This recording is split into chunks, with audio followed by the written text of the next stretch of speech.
The Diepkloof Square, one of the establishments that were not spared during last year's July unrest. Over 40 shops there were destroyed and looted. But the rebuilding has seen some stores being able to operate yet again. Our reporter Tshegohaco Moagi is there for us this morning. 1 year on, Tshegohaco, what are shop owners telling you about exactly what it took to get back on their feet?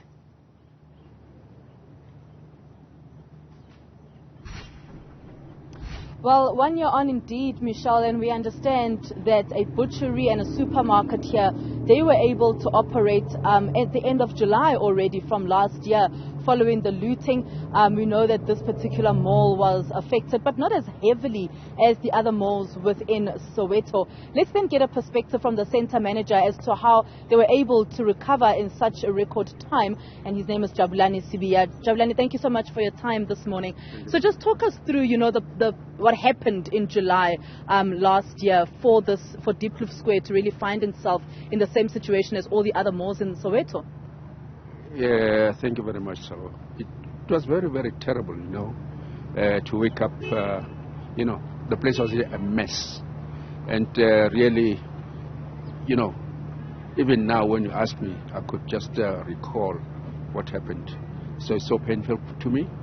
But due to the recovery, we were actually fortunate enough to recover quickly because only the shop fronts were damaged. 2 shops were burnt. That was Nedbank and the other Pakistani shop. So those are the shops that actually took time to be repaired. But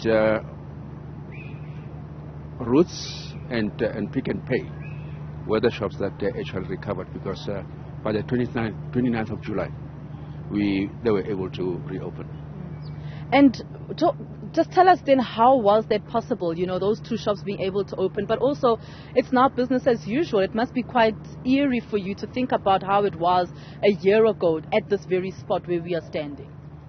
Well, my company, they actually took everything to themselves and repaired, so that when the insurance reimbursed them, but because of the cry around and the frustrations that people had to go about to Southgate and some other places, so the company decided that let's push the insurance will pay later. All right, thank you so much, Jabulani Sibiya. Just speaking to us, Michelle, about the recovery period. And as you heard, there are 2 shops, a butchery and a supermarket, being able to recover from the 29th of July already last year, being able to operate once again. And as I mentioned, it is definitely business as usual here. But you can just imagine the difficulties for some of the shop owners. We understand that Nedbank had to move from where it was because it was burnt, and then they decided to then scale down.